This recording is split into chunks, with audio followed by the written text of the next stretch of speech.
Hey everyone, I'm Britt Lee with Pure Athlete, and welcome to another episode in our Parent Spotlight series, where we ask parents who finished their youth sports journey to share their sports parenting stories, the good, the bad, and the ugly, as we like to say.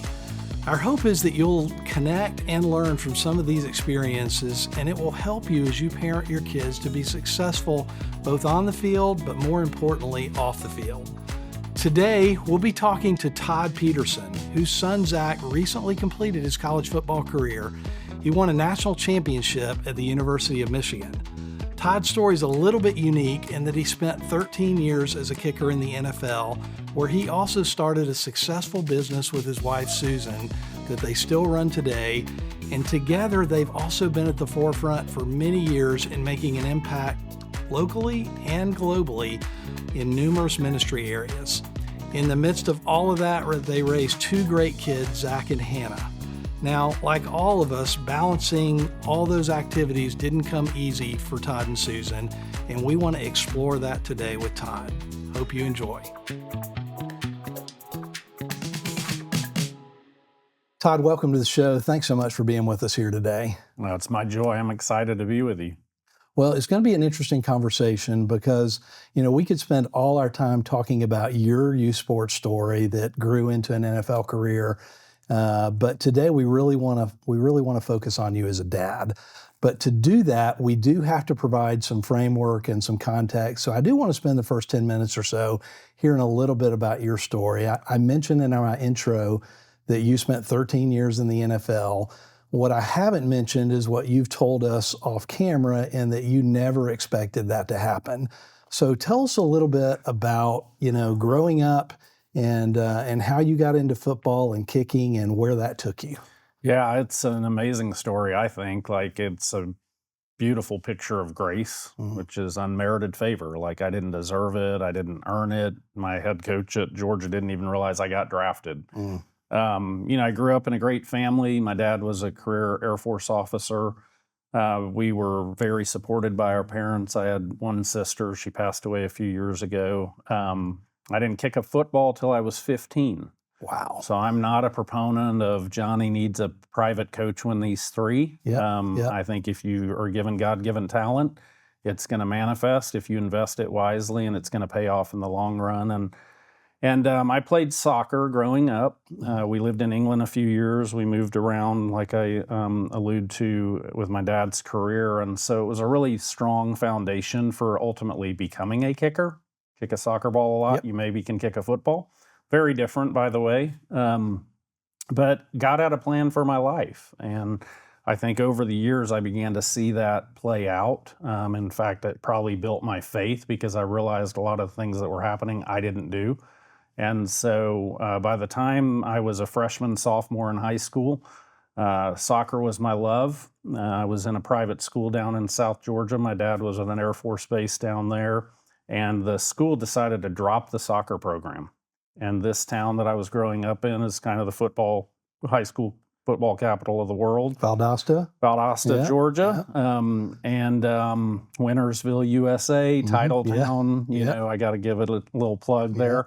And we decided to pick up football in this small private school, which really was not probably a great decision at the outset. I think the administration felt like they could trade off of Valdosta High School and Lowndes County High School and get some of the kids who maybe would ultimately not play there. And the coach said, "Hey, you're a good soccer player. We need a kicker." And there's providence, right? By God's design, all of a sudden the plan for him, the plan he had for my life started to play out, right? And so I kicked, I loved it, fell in love with it, realized there wasn't a lot of future in America for soccer player back in the 70s, 80s. And before you knew it, I was being recruited as a kicker, and looked at a lot of big schools, a lot of big football schools. I have a very academic mother, very academically inclined mom. And she was like, "No, you're going to go to a really good school." Yeah. And I looked at a lot of those schools as well, and ended up going to the U.S. Naval Academy out of high school. There was a backstory to that, which was kind of fun. Two of my teammates at Valdosta We were all good students. We all ended up at Annapolis, which was kind of cool. New York Times did a story on these 3 guys from the same school, same sport, same year, ending up at the same service academy. But pretty quickly, I realized that wasn't where I really wanted to be. Yeah. My dad didn't pressure me to do that. Peer pressure, probably more than anything, led to me saying, I think I'll go to Annapolis because BJ and Bo are going to Annapolis. But I wanted to be a lawyer. I wanted to go to law school. Football, the glory days of Annapolis had come and gone. They were trying to restore them, the Staubach, Bellino days, but they weren't really coming strong. And so I left after a couple years, ended up at Georgia, and the rest was kind of history. It was an amazing thing to see how it all played out. Wasn't perfect, lots of ups and downs. Missed a kick to beat Alabama in Tuscaloosa. Thought I was going to have my head cut off.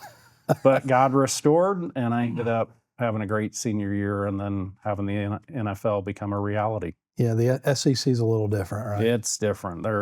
Texas found that out. Yes, they did. Well, actually, let's lean into that a little bit because I think that is a bit unique. You faced a lot of adversity as a junior. You go to Georgia, your home state, big school, and tell us a little bit about what happened from the beginning. Yeah, I mean, Georgia was awesome. I love Georgia, and Susan. I met my wife there, 31 years of marriage, which I'm so grateful for. She's amazing, and but it's a different deal.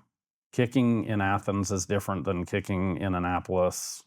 Kicking in Athens is it's institutionalized. It's a pedigree of great kickers. That's exactly right. We are running back U and kicker U, and schools out there like Penn State and Oklahoma think they're linebacker U, et cetera, right? I mean, and the guys who'd come before me were great kickers, and they handled the pressure and they made big kicks. And I had a little bit of a bumpy start.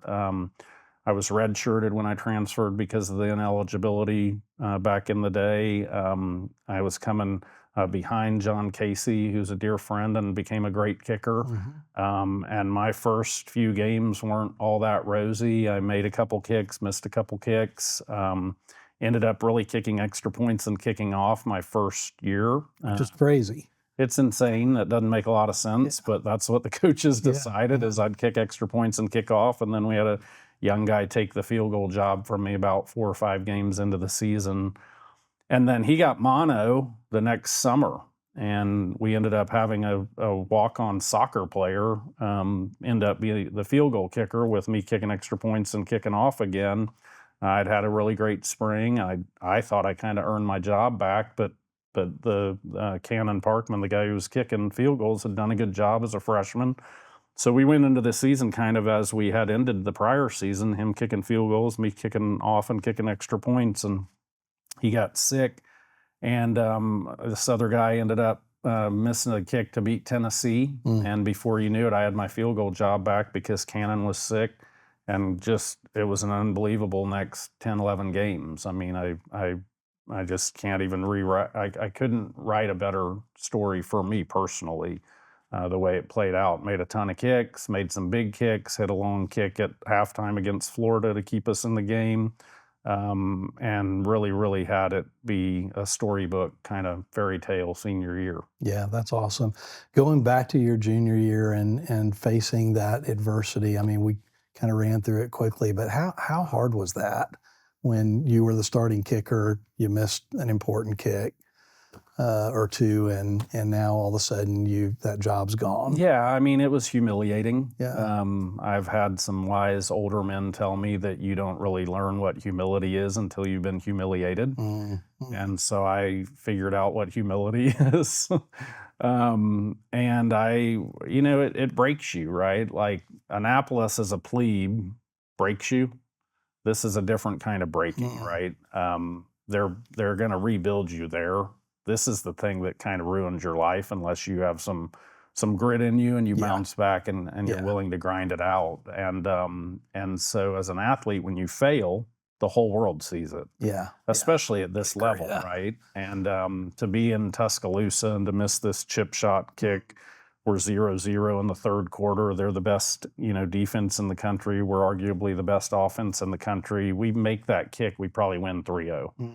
And this is the type of thing that, gets you, figuratively or maybe even literally killed in the South, right? Yeah. So it hurt. I mean, it hurt. And, I had great teammates and coaches who really believed in me, even though they had a hard decision they had to make in the best interest of the team. But I think it made me stronger for the future, right? I mean, when you go through trials, they refine your character. They make you more mature. They help you have perspective. I love the book of James. It gives us lots of wisdom, and we find that in that book of the Bible. And along that line, there's also the Apostle Paul talked about our circumstances turning out for the greater progress of the good news, the gospel. That was true for me. Like I couldn't see it in those moments, but it helped me later on have perspective. And I think as a kicker, maybe as a pitcher, as a guy who's kind of got all eyes on him, sometimes a quarterback, obviously, we go through a hard thing, and perspective in the moment sometimes is hard to come by. But when you have perspective going through it and come out of it, you're able to really make sense out of some things. And that was true for me. It just helped me understand how to manage adversity in the future. Yep. I wasn't going to make every kick the rest of my life, however long I kicked. You're going to miss some kicks. It doesn't matter how good you are. It doesn't matter how long you kick. You're going to miss a kick now and then. Yeah. And you got to remember every kick's a big deal. Yeah. Not just the one at the last, in the last seconds of the game. Yeah. Well, and we're going to get into parenting here in just a couple of minutes, but those experiences you had in learning how to have peace in the midst of difficult circumstances, and play out in your life become things that you can share with your kids as they learn those same types of lessons, right? Yeah, you have to learn that your identity is not in what you do. Right. So making the kick doesn't mean I'm a great guy. Missing the kick doesn't mean I'm a horrible guy. Right. At the end of the day, how I perform is not necessarily correlated or directly informing who I am. Right. And that was a big lesson for me. Right. I read a little bit about Coach Hartman, and we have a lot of coaches in our audience, and we talk a lot about the impact that they can have on the life of a kid that transcends football. And it sounds like Coach Hartman, in the midst of that difficult year for you, was quite an influence. He was a huge influence, and even foundationally prior to him, my high school coach was massive. Nick Hyder at Valdosta was a godly man, an incredibly wise man, very gentle-spirited man, stern but gentle. Like gentle means power under control, strength under control. That was Coach Hyder, and you knew exactly where you stood. His expectations were high. He demanded excellence, but he was kind. He was gentle. He wasn't a scream, curse kind of guy. And Coach Hartman was that same way. Very calm, very gentle spirit, high expectation, do your job or there's consequences. But the kind of guy that you could tell believed in you and cared about you and was going to do everything he could as a coach to help you succeed, even if you had to overcome failure and adversity. Yeah. We talk about the best mentors and the best coaches are ones that have high expectation, but also provide high support. Yeah. And communicate clearly and consistently. Yeah. You got to know where you stand. Yeah. So take us through, you've finished your senior year, great year. You still weren't really convinced that you were going to end up in the NFL and get drafted, which kickers back then didn't get drafted very often. So walk us through that a little bit and tell us a little bit about your NFL career. Yeah, I mean, man, there's so much. So Susan and I were both accepted to law school. We were both going to law school. I did not, by any preconceived notion, let alone real-time kind of conclusion, think I'm playing in the NFL. And I'd been encouraged to go through the pre-draft process because of a good senior year, right? Like I felt like I had an average or mediocre college career and a really good senior year, and most of the time that doesn't necessarily overcome mediocrity. But I feel like that God had a plan, like I've said, and I was encouraged to go through the pre-draft process, go through the workouts, go through pro day, all that stuff. And I pretty quickly started to see something was happening because I started kicking like I'd never kicked before. I mean, it might be hyperbole to say it was supernatural and miraculous, but it felt supernatural and miraculous. I mean, I was kicking balls further than I'd ever kicked them. I was making every kick. I was making long kicks. And I had a half dozen or so private workouts. So you go through pro day, and if teams like you, then they schedule private workouts with you leading up to the draft. And I kind of was like, what's going on here? This is interesting. But I wasn't assuming that I would get drafted. And when I did, it was pretty shocking and surprising. And like I said, I think early on, like my head coach at that time, Ray Goff, who I love and has been a friend out, way beyond that. Coach Goff didn't even know I got drafted. Wow. We had 7 or 8 guys get drafted, and we're at this National Football Foundation Hall of Fame banquet, and he's announcing our draft picks, and he doesn't announce me. And all my teammates were like, what's up? Yeah. And it was like a surprise to everyone, right? Yeah. And no way in my wildest dreams did I think I'd play 13 years in the NFL. And I was wrestling now all of a sudden with what do I do about law school? Like, Georgia didn't have a deferment process at the time, and there's no rolling admission. And, I'm thinking long-term, not short-term. And if I go and get cut right away, then I missed the chance to go to law school. But just took a leap of faith and went after it. And 13 years later, I'm looking back going, holy smoke, look what we just got to do and be a part of. It was amazing. Mm-hmm. Well, you had an amazing career, scored over 1,000 points, played with, 5 or 6 teams, ended here in Atlanta, which is your home now. And in the midst of all of that, you leveraged that career to engage in a lot of other things that I talked about in the intro, and we can dive into a little bit. But most importantly, you became a dad. And, you and Susan had 2 kids. And tell us a little bit about your family and where they are now and so on and so forth. Yeah, well, I said early on, I have an amazing wife. She's the best thing going, and it's a great privilege to be her husband. We've been married 31 years. We have a 26-year-old daughter, Hannah, and a 24-year-old son, Zach. They're incredible. They're so different. I have 2 kids. I have friends who have 4, 5, 6, 8 kids, and all their kids, they always say to me, our kids are all different. And it's true, whether you got 2 or more. Our kids couldn't be more different. But man, are they amazing. And it's a great privilege to be their dad. And Psalm 127 says, children are a gift from God. And I believe with all my heart, they are the greatest gift that God has ever given me and my wife. Our marriage is a huge gift to each of us, and our children are a huge gift to each of us. And obviously our relationship with our Savior, Lord and Savior Jesus Christ. Our kids are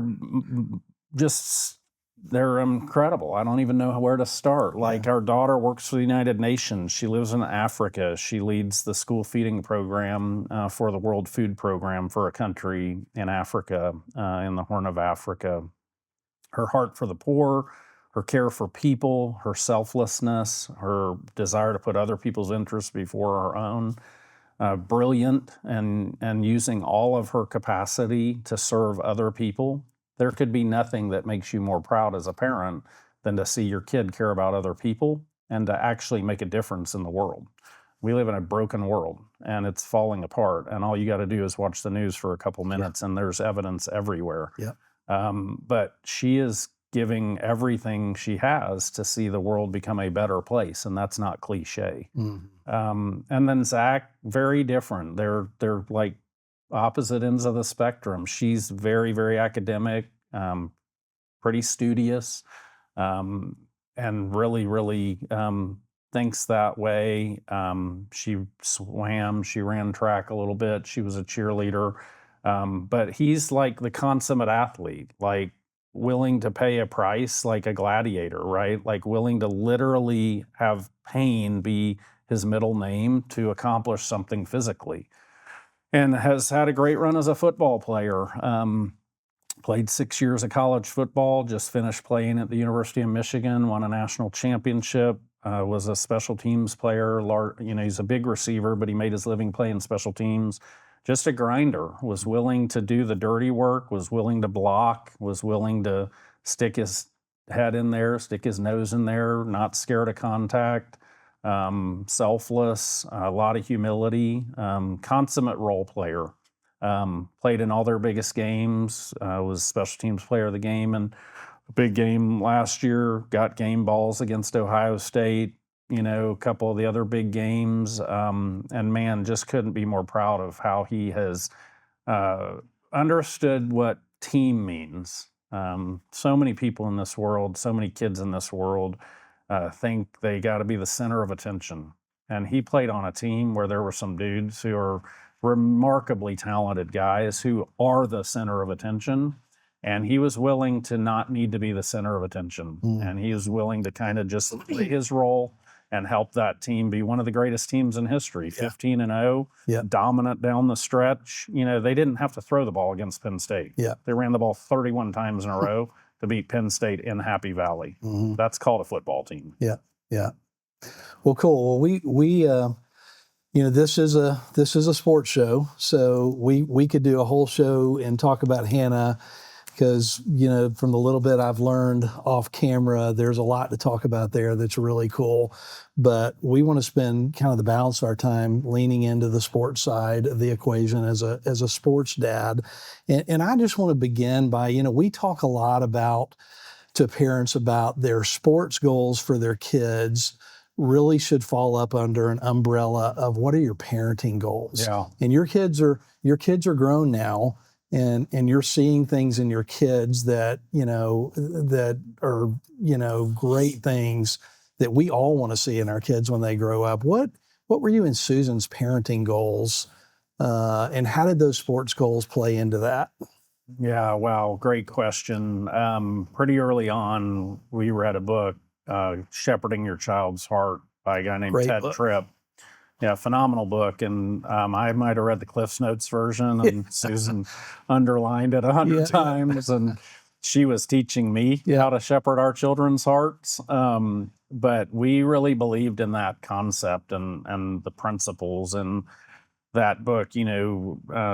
Bible says, raise up your children in the way they should go, and they won't depart from it when they're old. Another translation talks about the bent of the child. Like, what is the kid innately wired to do? How are they created? What brings them joy? Where's their passion found? And our kids are different. I said that. Like, we couldn't raise Hannah the way we were going to raise Zach, and Zach the way we were going to raise Hannah. And some of that's gender related. You got a daughter and a son, but a lot of it is how they're wired. And we really wanted them to be everything God created them to be. One, for His glory. Two, for their joy. We're created to experience God and enjoy Him. And so we were trying to figure that out. And it takes trial and error, and it's not easy, and we're not perfect as people. How are we going to be perfect as parents? And our kids gave us a lot of grace, gave me tons of grace. My wife is amazing. I've said that now 3 or 4 times. And our kids gave us a lot of grace. I mean, there were mistakes we made, but man, have they turned out like amazing. We were so proud of them, not for necessarily what they've done or what they do, but who they are. They're kind people. They care about other people. They're gentle-spirited. They're generous people. They're patient people. Like, I experience their patience. They're really patient with me. I can make lots of dumb decisions and make mistakes as a dad, and they're patient with me. And it's just a joy to be able to, one, partner with your wife, your spouse, in doing that, and two, see the fruit of your labor. It's awesome. I mean, they're incredible. So. Well, I love that, and I love that. The people who are probably listening to this, kids are much younger. And I think there's encouragement to say that, all these great things you're saying about your kids, you saw some of the ugly things as they grew up. But it's a process, and you hope the end result, and the process goes on forever, as we all know. But you hope the end result are all those things of of kindness and investing in other people and so on and so forth. Yeah, and a lot of it is like swimming upstream, Yeah. right? Our cultures go in one direction. What can we do to mitigate the risk that we're going to go that direction? We're going to get in the flow of the current and instead kind of swim upstream. And my wife and a girlfriend of hers, a couple that we're friends with, found these shirts one time that showed salmon swimming upstream. And it said, we're going to swim upstream type of thing. And there's a lot of wisdom in there, right? And so our kids could have easily been consumed with themselves, elitist, selfish, selfishly ambitious, all about me. That's our culture. It is. And because of the resources we, have been blessed with through football and business and stuff, they were going to have a lot of opportunity. And we were going to do everything we could. We made that decision early on to make sure that we didn't make it easy for them to become entitled. Lots of entitled people out there. What could we do to prevent that? We didn't want entitled children. So we were going to work. We were going to serve other people. We wanted to be a house that was about service. We wanted to be a house that was about building the kingdom of God, not our own, not building our own little empires, but really putting other people's interests before our own and thinking, like, what's in the best interest of the common good? What can we do to make the world a better place to live in? If you have middle school or high school kids that play sports and you don't want to fundraise like me, we got you covered. My buddy Chris Carneal owns Booster. Chris? We help schools and sports teams raise funds in a super fun and engaging way. In fact, the last 22 years, we've raised $750 million, and we can't wait to help you. Choose booster.com. So I think the one thing, as Brad and I have talked, my partner Brad, and I've talked about our conversations with you, the word intentional, really jumps out. And what I'm hearing right now is you and Susan had great intentionality about raising your kids in anything that they were doing and everything that they were doing. And I think that's a great lesson for parents everywhere, is it's easy just to kind of let life go and hope they end up in the right place, but you have to bring intentionality to it. Without a doubt. A dear friend of ours was our pastor for a while, wrote a book called, the premise of the book was that your direction determines your destination. Yeah. There's nothing more true. Yeah. You're going to end up where you're headed. It's real simple. Yeah. And so what could we do to ensure our kids ended up where we thought they ultimately should end up, and ultimately, hopefully, where they would discern they wanted to end up, right? And it takes intentionality. You get out of stuff what you put into it. Yeah. And we wanted to make sure there was good input, so there were great outcomes. Yeah. And by God's grace, we've witnessed that. Awesome. Okay, so let's dive into Zach's story a little bit. As you said, Zach was a consummate athlete. He was all in athletically. Tell us how that started. And he wound up playing football at Michigan. Before that, he played football at Furman, I think. So, did he just play football? Did he play other things? How did you guide him? Let's dive into some of that. Yeah, he had a football in his bed when he was born, it seemed like. I mean, within months of being able to move around, he was walking around with a football. And that scared me to death, candidly, because I knew my life and I didn't want to project onto him this expectation that we might have of him being like in my draft. I wanted him to be who God created him to be. Same way I want Hannah to be who God created her to be. But he loved football, and he played other sports growing up. He played a little lacrosse, he played a little soccer, he played some baseball, he ran some track in high school, but man, he loved football. And he just, over time, said, this is who I am, this is what I want to do.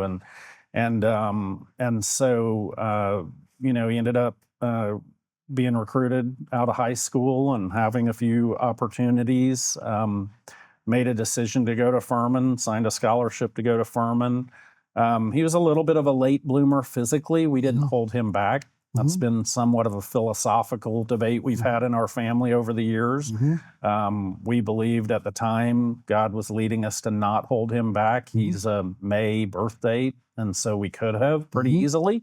Did he ever say, Dad, why didn't you hold me back? He didn't. No? Sometimes Susan would kind of say when he was the smallest guy in his class or the lightest guy or a year and a half younger than everybody else, she'd be like, I wonder if we should have. And I just would always conclude the same thing. No, we prayed and asked God to lead us, and he did, and he's faithful. And so we did what we knew we were supposed to do then. And there are no regrets when you do that. And now, having just won a national championship at Michigan and playing in all their biggest games, I'm not sure anybody regrets it. And had we held him back, that might not have happened. But he loved football, and I think as a parent, you start to see what your kid loves. And then what we have the privilege of doing as parents is resourcing their passion and their drive and their dreams and what they love. And in business, that's what we do, right? We got to make decisions on where we allocate resources. And we got to invest wisely to see business growth and profitability and all these things. And so I wouldn't say as a parent you're necessarily thinking in terms of return on investment, but you kind of are. Absolutely. Like, I want to invest in my child in a way that means something to them and gives them the best opportunities, right, to be who they are created to be. And so over time, it became apparent he was a kid who wanted to invest in football. And that was him. That wasn't us. And I was so grateful to God when he decided he didn't want to kick. I mean, he was actually a pretty good kicker in middle school. We actually kicked some field goals in middle school, and he kicked them. And I was like, oh, please don't tell me we're going down this path. And he wanted to be a receiver. And by God's grace, he ended up a lot taller than me and a lot bigger than me and a lot faster than me. And so he went off to college, play receiver. Over 4 years at Furman, he started a bunch of games, caught some balls, was player of the week in the SoCon. Ended up tearing his MCL. Had the back end of his few years there be a little frustrating coming back from that. And then Furman is not an offensive, pass-minded They were juggernaut. triple option, weren't they? Ran the ball a lot. Okay. The last game of his 4 years there, they ran the ball 62 times in one game. Wow. Sounds like Georgia Tech of old. It is. And back in the day, Army and Navy and Air Force. But it's a great program. They know how to win. They've won forever. They win all the time. They're always competitive. And he got great coaching there. And he learned the fundamentals of the game. He had a great high school program here in Atlanta, Wesleyan High School. And he just had a lot of great people pour into him. And I was part of that, but he had a lot of other people, a lot of great coaches pour into him, teach him how to play the game. Went into the portal, visited Alabama and Michigan.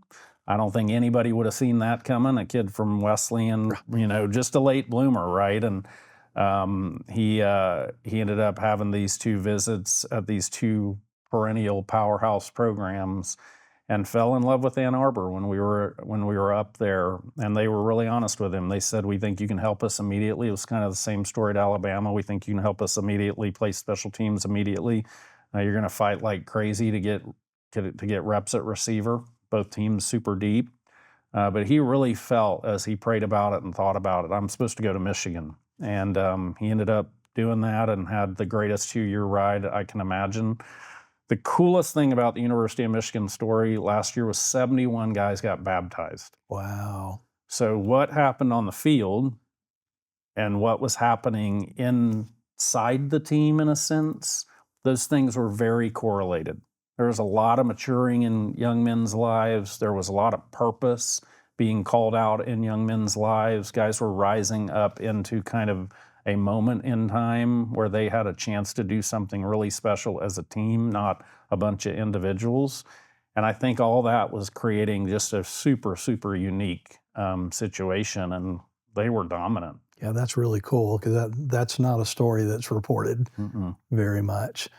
I want to go back. You mentioned, as Zach was growing up, that you and others poured into him. You're a really busy guy. I mean, in addition to your NFL career, which, overlapped with parenting for a season. You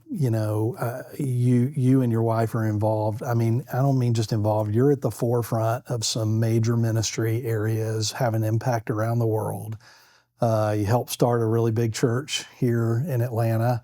And so how did you've got Hannah who's doing other things. You've got Zach and today's youth sports culture, because it wasn't that long ago. So the youth sports culture was pretty active like it is today. How did you find balance, giving, Zach what he needed, giving Hannah what she needed? Was that tough in the midst of all that other stuff? And how did you do it? Well, you don't sleep. Yeah. When your kids are between like 10 and 18, feels like you don't sleep a lot.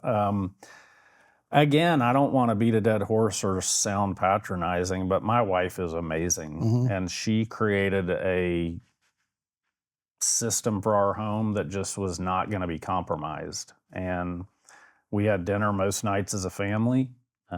We made sure that Sunday was a day of rest. Mm-hmm. We did our very best where it was wise to divide and conquer. Mm-hmm. So sometimes we both weren't at each kid's respective thing, but Mm-hmm. one of us was at our kids' things. We also early in their lives made sure that we weren't doing like 3 or 4 or 5 things with each kid every night. We were kind of like saying, okay, there's going to be one thing that you do this season. We're not going to do 4 sports in a season Right. at the same time. Right. That's craziness. Right. And people in our culture doing that, they're killing themselves and they're Right. killing their children, and they're telling their children activity is more important than productivity, which isn't true. And so we really wanted our kids to pursue their dreams, to go after their passions, but to understand there are probably a thing or two God wired you for, not 72 things. Yeah. So let's figure out who we are and then go do it. And So that means letting go of some good things. that's exactly right. Saying no to stuff. Yeah. Like saying no to stuff. And Zach, to talk about him here for a minute, had the maturity to say, I want to play football. He was a great lacrosse player. He was a great baseball player. He was a great soccer player. He was an all-star in everything he touched. He's a really good athlete. You don't play 6 years of college football and play at the University of Michigan if you're not a great athlete. Mm-hmm. But he realized, I don't love lacrosse. Mm-hmm. He had teammates who loved lacrosse, who played football, but they loved lacrosse. He had teammates who loved baseball and also played football, but they loved baseball. And he loved football. And he said, this is what I want to really give myself to. This is what I'm willing to pay a price for. And it paid off. So, but we just had to say no to some stuff. We personally as a couple had to say no to some things. We had a lot of friends go do a lot of fun stuff when they were raising their kids. We chose to invest in our marriage, and we chose to take care of our kids. And that is something we don't regret. And we're getting to do tons of fun stuff now as empty nesters. So I think there's seasons, right? That's one of the maybe the key takeaways is there are seasons in life. Yeah. Make sure you are paying attention to the season you're in, and you're investing wisely in that season. And man, we have no regrets. Yeah, that's awesome. One of the things that a lot of parents today wrestle with is their kids are all in on a sport, and the parent is all in as well. And the conversation at dinner, it just centers around sport. Did you ever, it's funny, it feels like as we talk to pro athletes who are parents, a lot of times they're able to keep that in perspective better than those of us who didn't do it for a living. Was that your experience, or did you ever wrestle with sports being too dominant? I think during recruiting, it can be a little obsessing. Thankfully, I had gone through that, so I think we had some perspective as a family that was helpful. There's a joke in the NFL. NFL stands for not for long. Yeah. And I think we were able to help our kids see that all this has an end date. Yeah. It doesn't matter if you play pro football. It's done way earlier in life than most other things, right? So let's have some perspective for like beyond sport. I think as a pro athlete, guys transition out of pro sports poorly because they have no purpose outside the game. Mhm.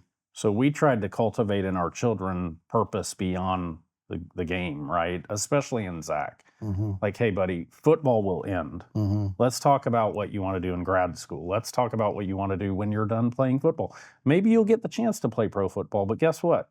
NFL stands for not for long. Yeah. And I think that perspective was helpful to both of them. Hannah, we probably obsessed around what school to go to a little bit, like she was looking at all these incredible schools, and Zach's path was a little clearer, right? Because he was going where he got a scholarship to play football. And so you just, I think, want to have a eternal perspective as much as you can, and to think about the things that last forever, not things that are time-bound and temporal when you're making decisions as a parent. Yeah, that's great perspective. Sports is not life. No. It's just a season of life. It's one little data point in a lot of life. Yep, that's great. I want to dig in and hear a little bit of advice for you about managing that recruiting piece. But before I go there, I want to just ask you, was Zach, you said he was passionate about football. Did you ever have to push him? Did he ever, a lot of kids have passion, but they don't, they don't have the discipline to put all their energy behind it. And parents wrestle with that because they're making this investment. What was y'all's situation? Well, we pick on our kids a little bit. Yeah. They're both amazing. Yeah. And man, they're willing to really, really, really, really work hard at what they love. Yeah. But sometimes I'm like, let's work hard at what we don't love. Yeah. And that's something we all have to grow into, and that's a maturity thing. And, he really was willing to give everything he had to football. We had to kind of try to cultivate in him like a similar commitment level to things he wasn't so passionate about. Sure. And to Hannah, as it relates to Hannah to some degree too. I think that all that shapes our character, and that's what I would talk to him about. I would try to help him understand, like, hey, buddy, I know you want the ball, but let's think about all the things that were going on that we can celebrate, that maybe are more important for us to consider and think about than whether or not we got the ball. Let's think about the ways you can celebrate your teammates who got to do stuff. Let's think about why maybe when you wanted the ball, it was actually a great decision to run the ball. Let's think about what happened in the game circumstantially that led your coaching staff to think we actually need to have this kind of offensive strategy right here. It's not that they're not throwing the ball to you to penalize you. That's what we think, right? Like, I'm not getting the ball because blah, blah, blah. Yeah. No, you're actually maybe not getting the ball because you want your team wants to win. Yeah. Maybe the best way to win and to win this game is to actually run the ball, right? To establish the running game. It's hard though. It's hard. We're all humans. We all have feelings and emotions. Sure. But for the most part, our kids were really willing to work hard. Yeah. And I think they had a healthy attitude about that. It wasn't their identity, but it also was something they could find a lot of joy in. Yeah. So that hard work on Zach's part led to an opportunity to play next level. When did y'all feel like that could become a reality? And talk to parents out there about how you manage that process. And I could be wrong here, but I'm going to guess Zach was he was a really good football player. He wasn't a 5-star, that 50 letters were hitting the mailbox. That's not really how it happens today anyway. But so y'all had to be proactive a little bit, I'm guessing. And I'm sure there was some interest coming as well. So talk a little bit about that and how y'all approached it. Yeah, I mean, the social media world has changed all that dramatically from my experience. My experience was the letters. My experience was you would get a letter that would say, I remember vividly from Tom Osborne at Nebraska in the day, we got a letter that said, Coach Osborne would like to call you Tuesday night at 7 p.m. Well, guess what? We were going to be ready to answer the phone, right? And all that's changed today with social media and coaches being able to DM kids. So, Zach, to your point, he was not a 5-star. He was recruited for sure. There's no doubt about it. He had 40, 50 schools indicate some level of interest in him. But when it all came down to it, we came down to having to figure out between a couple schools, Clemson and Furman, which was the best situation. He had gotten recruited by a number of schools that were good football programs and not great academic programs. And then he'd gotten recruited by a fair number of schools that were really great academically and not great football. And these were his ways of thinking about it. And he wanted to play great football at a great school. And so he had a chance to go to Clemson as a preferred walk-on or sign a scholarship with Furman. And through that recruiting process, I think we just tried to keep doing what we'd been doing all along as parents. Make sure his worth was in who he is as a child of God, not as a football player. Make sure that how some school evaluated him or analyzed him or categorized him as this star or that star wasn't how he saw himself. We wanted him to think more about his character, his long-term development as a person, his growth as a student athlete.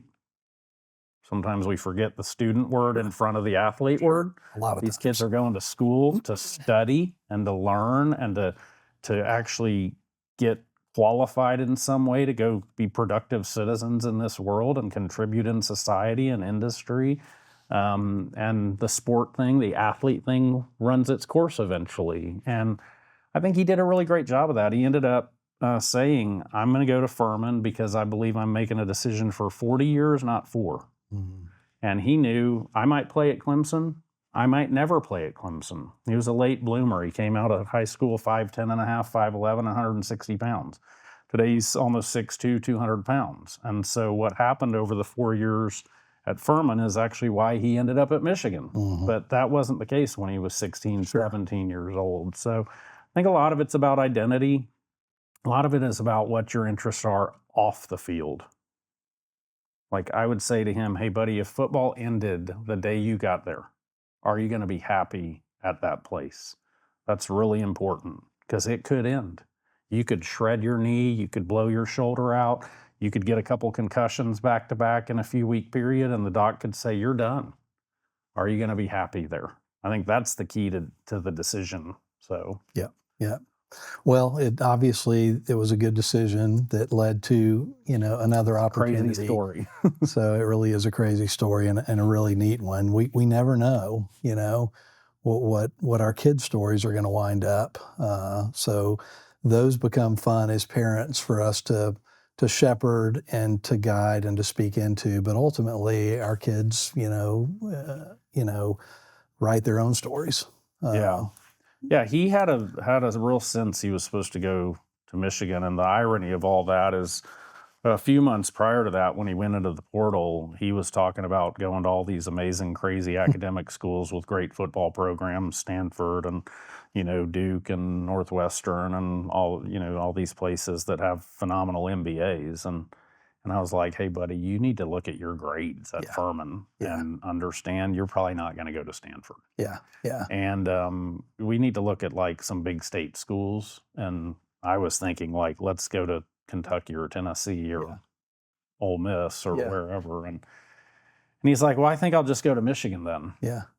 And I was like... You were mentioning all SEC, and he went Big Ten. I was like, Michigan's the #1 public MBA. Yeah. I don't know. Yeah. It's a great school. He ended up there, and it's a pretty awesome story. Yeah, so. That's cool. Well, as we wrap up here, this final segment, I kind of want to talk a little bit about you're done with the sports parenting. We're never done with parenting, as I've come to learn with, my kids are almost 30 on down to 22. And I want to ask you some questions. As you look back now, you've closed out the chapter of youth sports parenting. Is there anything you, as you look back, wish you had done different? And the answer may be no. Yeah, I am. My wife is way more expressive than I am. We're both kind of introverted. I love sitting talking with a person. She loves a party, but we're both kind of introverted. But I probably use too many words as a dad. There's a concept of being what's called a threatening repeater. And like you threaten the consequence for the poor choice, but you don't ever really let it play out. And you kind of repeat it over and over and over again. And I think she was way better at letting them feel an immediate consequence for a poor choice. And we would try to help our kids understand that when they made a poor decision, we weren't disappointed in them. We were disappointed with their choice. There's a big difference. We didn't want to speak over them something that would, cloud how they perceived who they are. We believed our kids were honest kids, kind kids, faithful kids, gentle kids, generous kids, because that's what we were raising them to be, and that's what we were speaking into them. And so if they acted unkind, we weren't going to tell them we were disappointed in them. We were going to tell them we were disappointed in their decision to be not kind to someone. And so I think I had a tendency to talk that out too much. And I think that sometimes, Susan would just look at me like, honey, they quit listening like 10 minutes ago.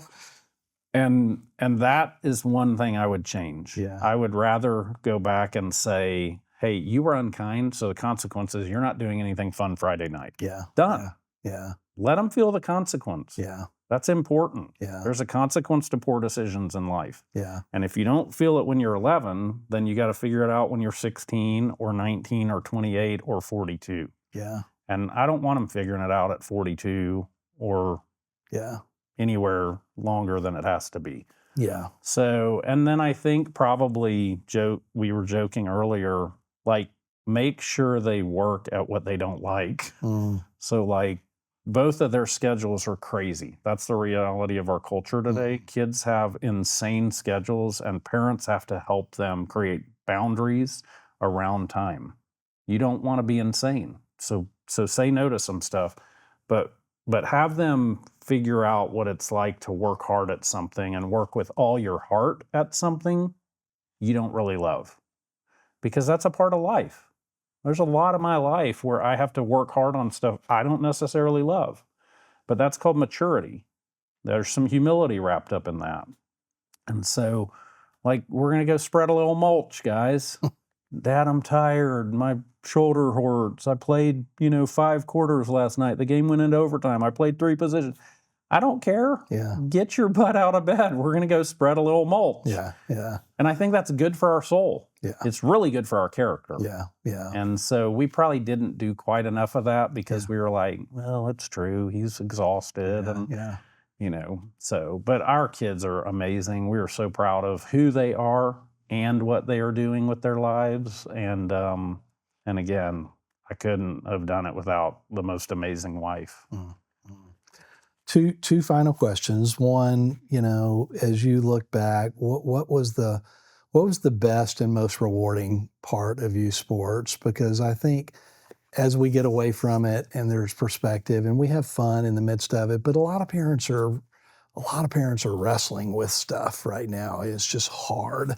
What as you look back, do you think are some of the great values that come from this youth sports experience? Well, I think for both of them, Hannah was a cheerleader, like I said, and, watching her be a part of some crazy construct of cheering and people throwing people and catching people and not dropping them and all that stuff. And just seeing our kids understand the value of team. We used to say when I was in college, team stood for together, everyone achieves more. And that's so true. And God created us to work together. He created us to partner. You look at the earliest places in Scripture and all through the Bible, it talks about working together, complementary parts, doing something that none of them can do independent, but something amazing together. And I think our kids understand team, both of them. They are great team players. Our daughter leads a team. She was leading a team of 60 people.